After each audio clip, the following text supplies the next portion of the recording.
Boeing's safety analysis said 0.6 degrees. The system that crashed had 2.5. Two crashes, 132 days apart, 346 dead. An entire global fleet of 387 aircraft grounded for 20 months. The public version blamed pilots and sensors. But before the first 737 MAX ever flew a passenger, Boeing's own paperwork described a system that never existed.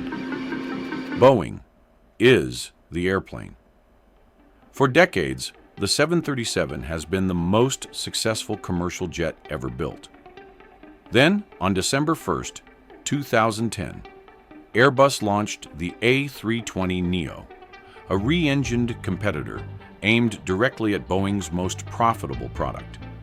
9 months later, Boeing's board answered with the 737 MAX. Minimum change, fastest to market. Designed, above all, to keep Southwest Airlines flying Boeing. In the decade that followed, Boeing posted record numbers. Revenue reached $101.1 billion in 2018. Between 2013 and 2019, the company returned $43.4 billion to shareholders through stock repurchases, roughly 80% of its free cash flow. CEO Dennis Muilenburg earned $23.4 million in 2018 alone. The supplier program enforcing the cost side had a name: Partnering for Success. Boeing demanded annual price cuts of 15 to 25%. Suppliers that refused were threatened, in the words of then CEO Jim McNerney, with a no-fly list. And for nearly a decade, almost everyone believed it. That was the public version. The internal version looked very different. In 2014, before the first 737 MAX ever carried a passenger, Boeing had quietly traded away 3 things that later would have mattered. October 29, 2018, Lion Air Flight 610, a Boeing 737 MAX 8, took off from Jakarta bound for Pangkal Pinang. 13 minutes later, it hit the Java Sea. 189 dead. Investigators found a faulty angle of attack sensor feeding a runaway signal into something called MCAS, a flight control system none of the crew had ever been told about. A month later, on November 27, 2018, Boeing's CEO personally approved a press release. The aircraft, it said, was as safe as any airplane that has ever flown the skies. 132 days after Lion Air, on March 10, 2019, Ethiopian Airlines, Flight 302, took off from Addis Ababa. 6 minutes later, it crashed. 157 dead. 3 days after that, on March 13, 2019, the Federal Aviation Administration issued an emergency order of prohibition. 387 Boeing 737 MAX aircraft at 59 airlines across the world were grounded. In April 2019, Boeing quietly suspended a $20 billion stock repurchase program. In October 2019, an International Joint Authorities technical review representing the FAA, NASA, and 9 foreign aviation authorities concluded that MCAS had never been evaluated as a complete and integrated function. 18 days later, on October 29, 2019, Muilenburg sat in front of the Senate Commerce Committee and said, on the record, "We are deeply and truly sorry." The 737 MAX stayed grounded for 20 months. The reason Boeing needed MCAS at all is that the 737 MAX's larger LEAP engines had been moved higher and further forward to keep them off the ground. That changed the aircraft's aerodynamic balance, giving the MAX a nose-up tendency at high angles of attack.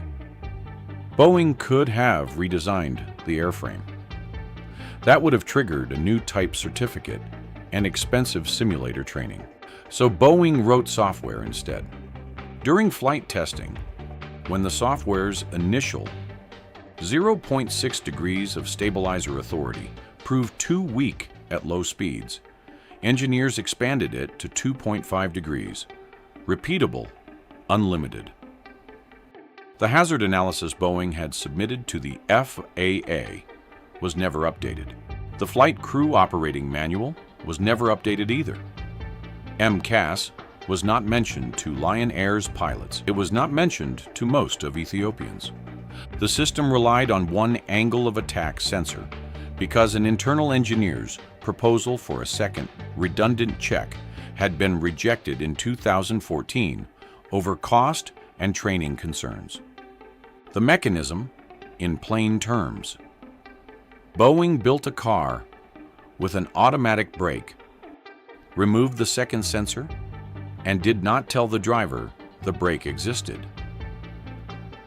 The paperwork tells a different story than the press releases. We are now past coincidence. What comes next is the evidence Boeing fought through a deferred prosecution agreement, a failed guilty plea, and a non-prosecution agreement to keep sealed for 7 years. One document, one email, one number. The document is the MCAS System Safety Analysis, the package Boeing submitted to the FAA in support of type certification. It described a system with 0.6 degrees of stabilizer authority, limited to high-speed flight. The version that eventually flew in commercial service had 2.5 degrees, was repeatable, and activated at low speed. In October 2019, an International Joint Authorities technical review covering the FAA, NASA, and 9 foreign aviation authorities concluded that MCAS had never been evaluated as a complete and integrated function. The House Transportation Committee's 238-page final report, built from 600,000 pages of Boeing and FAA documents, reached the same conclusion. The email is from Mark Faulkner, Boeing's chief technical pilot for the 737 MAX, to an FAA official. It is dated November 3, 2016. In it, Faulkner writes that he has been Jedi mind-tricking regulators into accepting the training that I got accepted by FAA. 12 days later, on November 15, 2016, Faulkner texts a colleague that MCAS was running rampant in the sim. And, he writes, "So I basically lied to the regulators unknowingly." The 2021 Department of Justice Deferred Prosecution Agreement states, as admitted fact, that 2 Boeing technical pilots deceived the FAA about MCAS. The number is $43.4 billion. That is the amount Boeing returned to its shareholders through stock repurchases between 2013 and 2019, the same period in which it expanded MCAS, suppressed redundancy upgrades, and negotiated the Flight Crew Operating Manual down to a document that did not mention the system at all. In April 2019, after Ethiopian, Boeing suspended a $20 billion repurchase scheduled for that year.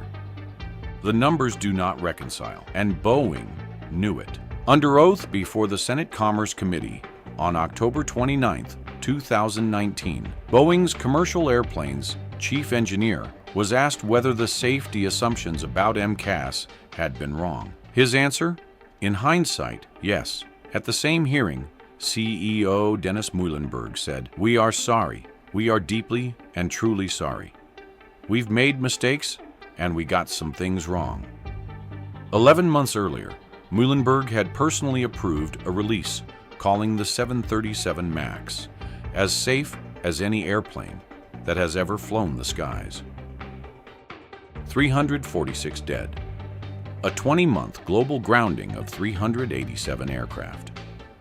Approximately $20 billion in direct costs booked by Boeing. In January 2021, the Department of Justice filed a $2.5 billion deferred prosecution agreement, including a $243.6 million criminal penalty and an independent compliance monitor. The same package established a dedicated compensation fund for the families of the dead and required Boeing to maintain an anti-fraud compliance program for 3 years. In September 2022, the Securities and Exchange Commission issued an administrative cease and desist order against Boeing for $200 million and against Dennis Muilenburg personally for $1 million, finding that their public statements about MCAS had been materially misleading. In July 2024, Boeing agreed to plead guilty to criminal fraud and pay $243.6 million criminal fine on top of a $455 million commitment to compliance and safety programs. In December 2024, a federal judge rejected that plea. In May 2025, the Department of Justice entered a non-prosecution agreement with Boeing for an additional $1.14 billion. Dennis Muilenburg left Boeing in December 2019 with a parting package worth approximately $62 million. Mark Faulkner, the one individual ever criminally charged, was acquitted by a Fort Worth jury in under 2 hours. The only individual prosecuted was also the only one not in the C-suite. The pattern is recognizable beyond the MAX. In January 2024, Alaska Airlines Flight 1282 lost a cabin door plug at altitude over Oregon. The NTSB found Boeing's training and oversight at fault. The same supplier pressure architecture documented through Partnering for Success during the buyback decade had produced the 2024 failure, a manufacturing breakdown inside the cost program. Boeing had built around minimum spend. The MCAS system safety analysis Boeing submitted to the FAA before any 737 MAX ever carried a passenger described a system with 0.6 degrees of stabilizer authority limited to high-speed flight. Every aircraft that entered service had 2.5 degrees, repeatable, active at low speed, and Boeing never updated the analysis. One document everyone trusted, describing a system that never existed. Every empire has one. One memo at 0.6 degrees, one system at 2.5 degrees. $43.4 billion to shareholders, more than the GDP of Iceland. Next investigation: McDonald's, a fast food chain whose profit model is rent. Read the filing, not the headline. Primary sources: